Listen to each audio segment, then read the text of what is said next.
Bapak saudara makan Allah, ma'rifat qalbu itu hanya dengan mengenal nama dan sifat Allah.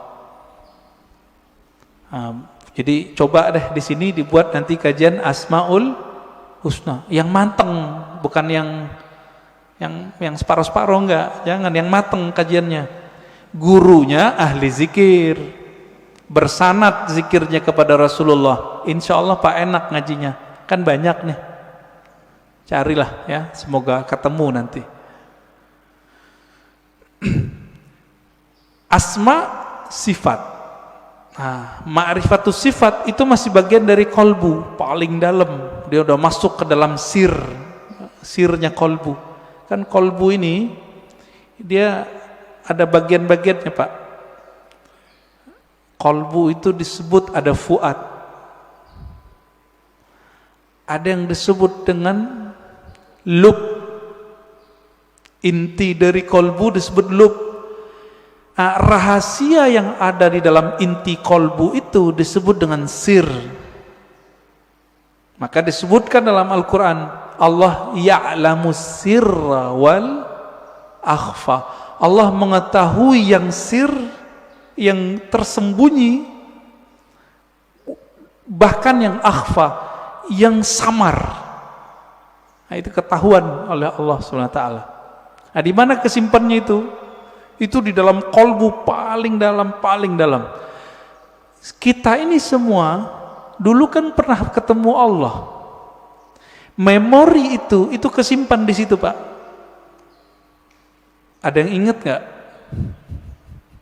Nggak ada yang ingat ya? Bener. Makanya Allah utus Rasul.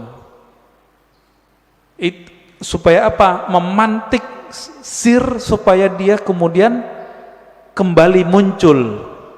Ketika muncul sir itu bernama zikir. Ketika dibahasakan dia bernama ma'rifat. Ma'rifat itu ungkapan pengenalan si hamba kepada Allah Subhanahu wa ta'ala. Bapak nih pernah ketemu dengan seseorang dulu, kesimpan nggak di memorinya? Kesimpan. Ketemu seseorang yang berkesan. Apanya yang berkesan? Parfumnya. Nanti kita ketemu parfum yang sama, itu teringat, Pak, wajahnya. Itulah sebabnya jika ada orang benar teknik berzikirnya, bersambung sanad zikirnya kepada Rasulullah SAW, lisannya menyebut, akalnya memaknai, kolbunya merenungi, ruhnya merasakan, nangis dia saat itu. Seperti orang pulang kampung. Pertama orang pulang kampung habis merantau, rasanya gimana? Terharu, Pak. Nah, kalau Bapak Ibu ini kan pada hari raya di luar kota, lagi merantau, malam takbiran nangis, dengerin takbiran. Kenapa tuh nangis? Ingat kampung, kirain ingat Allah. Takbiran ingat Allah, nangis. Wah, itu arif billah namanya, kenal Allah dia. Takbiran nangis, ingat siapa? Kampung. Kita lupa, kita punya kampung lain, namanya kampung arwah. Lupa apa ya? Kampung arwah. Ngapain si arwah di kampung itu? Dia menatap Allah Subhanahu wa ta'ala. Dia menatap Allah, Pak. Supaya dia bisa menatap Allah lebih dekat, apa yang dia lakukan? Dia mendekat kepada nur sumbernya. Itu yang disebut nur Muhammad. Jadi dulu itulah yang dikatakan oleh Nabi, kuntu nabiyan, aku sudah jadi nabi, Adam belum dicipta, udah jadi nabi di alam ruh. Makanya roh-roh itu mendekat semua kepada Rasulullah supaya bisa tetap dekat memandang Allah Subhanahu wa ta'ala. Itu, Pak, maknanya. Itu kalau kita punya ruh yang bercahaya, pasti rindu ingin mengenal ilmu ini, pengen mengenal ilmu ini. Itu yang bikin orang nangis, nangisnya permanen, Pak. tangisan itu yang bisa memadamkan api neraka. Kalau tangis yang malam takbiran tadi enggak, itu mah tangis pulang kampung. Mau pulang gak ada duit. Atau kayak tahun-tahun ini kan mau pulang kena COVID, dompetnya Pak kena COVID, nggak bisa pulang, nangis. Itu nangis apa? Teringat kampung fisik. Jadi jika orang bisa nangis karena ingat kampung fisik, kampung badan ini, teringat orang tua zahir, apalagi jika dia teringat dengan orang tua rohaninya. Sering dengar nggak istilah Nur Muhammad? Ya, masih ingat disebut apa? Nur Muhammad itu Abul Arwah, bapaknya sekalian roh. Maka ketika roh itu rindu ke siapa? Dia rindu sama ayahnya. Itulah kenapa kalau solawat jadi wajib dalam solat. Allahumma salli ala Sayyidina Muhammad. Ini orang malah debat, nggak boleh pakai Sayyidina, boleh pakai Sayyidina. Itu mah debat biasa itu. Kolbunya, ruhnya rindu nggak kepada Rasulullah? Nah, kalau sudah sampai ke sana, dia sudah sampai ke ma'rifatur ruh. Mengenal ruh dari mana dia berasal. Dulu dia bersama siapa. Nah, ini kabar gembiranya Pak. Ruh kita ini dulu ngapain di sono, sekarang diulang aktivitasnya. Kalau dulu Bapak di sono suka mendatangi Nabi, suka mendatangi orang yang dekat dengan nur Nabi itu, maka sekarang Bapak pasti suka dengerin pewaris-pewaris Nabi. Pasti cinta sama zuriat Nabi. Nah, orang-orang yang dulu mencintai Rasulullah di sana, di alam ruh itu, dia cinta kepada nur Nabi. Maka Allah kasihlah dia fisik di dunia bernama Habib. Atau ulama, dua aja. Habib atau ulama. Jadi kenapa Habib terlahir sebagai Habib, Kiai sebagai Kiai, Gus sebagai Gus, ajengan sebagai ajengan? Karena dulu nurnya mengagumi nurnya Nabi sallallahu alaihi wasallam. Itulah makna hadis al-arwah junudun mujannadah. Hadis sahih Muslim. Ini syarahnya jarang orang menjelaskan ini. Roh itu dia berbaris-baris seperti tentara. Nah, dulu nih Bapak kalau dibukakan pintu kolbunya, itu bisa lihat Pak. Dulu kita seperti ini di sono, ngumpul Pak seperti ini. Bapak kenapa sebut masjid ini Masjid Nabawi? Karena merindukan Nabi Sallallahu Alaihi Wasallam. Semoga para pewakaf, pendiri, pengurus diberkahi oleh Allah, diberi rindu kepada Rasulullah. Bahkan sebelum wafat Allah kasih mimpi ketemu Rasulullah Sallallahu Alaihi Wasallam. Amin. Pasti bisa Pak. Rasulullah kan nggak mati beliau, cuma pindah alam.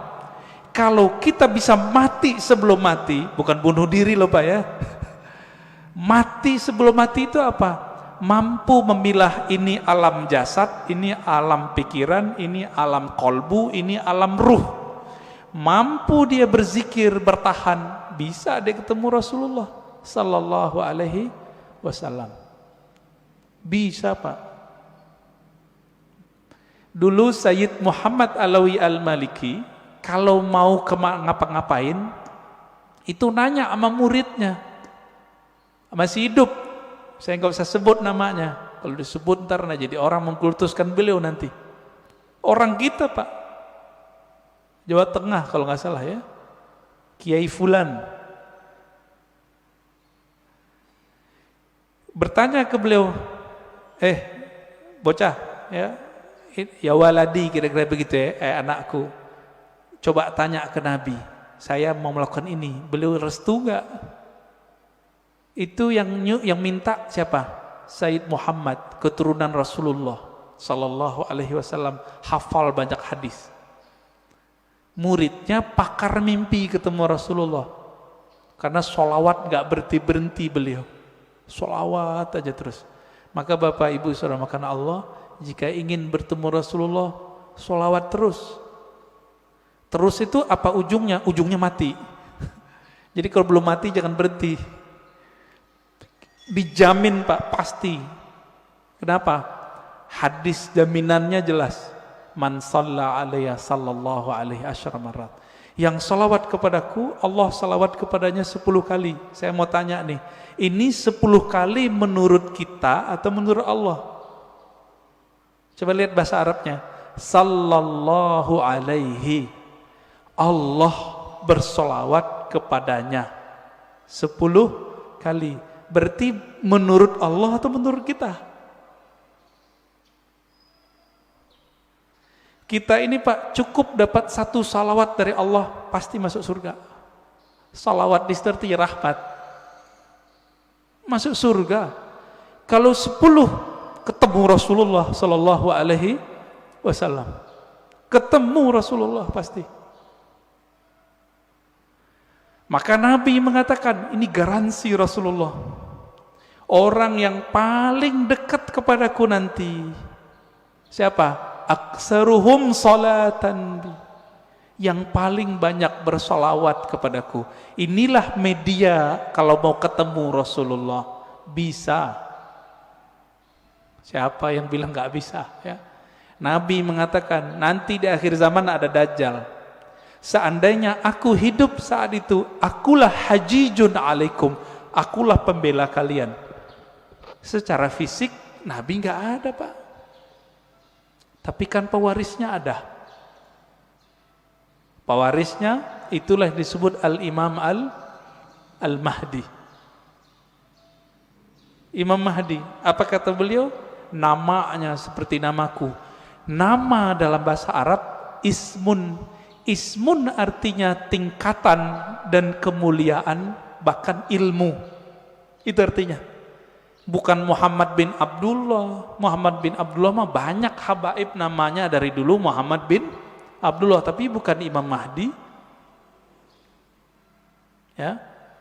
Ini sekarang banyak yang kajian akhir zaman tapi terjebak pada riwayat ahli hadis fisik, tidak mempertimbangkan ahli rohani. Nah, ini kesalahan besar kajian akhir zaman hari ini. Akhirnya yang terjadi cocok logi. Kita berterima kasih, syukron ya, terima kasih para asatis akhir zaman. Antum telah membuat kita aware, sadar mengenai hadis akhir zaman. Cuma kadang nggak cocok. Hidungnya lurus gitu ya. Itu mah ciri fisik habaib rata-rata begitu hidungnya. Ya. Bukan itu kalau mengenal Rasul. Rasul itu kolbunya yang mau dilihat. Berarti ini yang disebut ismun tadi. Ya. Maka yang keempat itu Bapak selamatkan Allah. Siapa yang mengenal ruhnya, maka dia mengenal Allah secara hakiki. Dia mengenal Rasulullah secara hakiki. Nah, semoga kita sampai ini yang ke ini nih, keempat. Mengenal ruh, walaupun sedikit menurut Allah itu kan banyak bagi kita. Setetes saja Allah beri, itu udah lautan bagi kita. Ya. Nah, caranya banyak-banyak aja Pak, sholawat. Bapak ini kan mohon maaf ya, pemalas ngajari guru, maunya didatangin guru mulu, ya enggak? Carilah guru yang bisa mengajarkan zikir ma'rifatullah. Nanti diajarin Pak cara berselancar kepada Allah. Tapi kalau masih males, udah sholawat aja dulu. Nah, nanti sholawat ini nurnya akan membimbing kita, insya Allah ya. Jadi lebih kurang makna ringkas dari man arafa nafsahu faqad arafa rabbahu, 4 level ini ya. Tinggal dilihat kita bagian yang mana ya. Semoga kajian ini bermanfaat. Silakan kalau ada tanya jawab ya.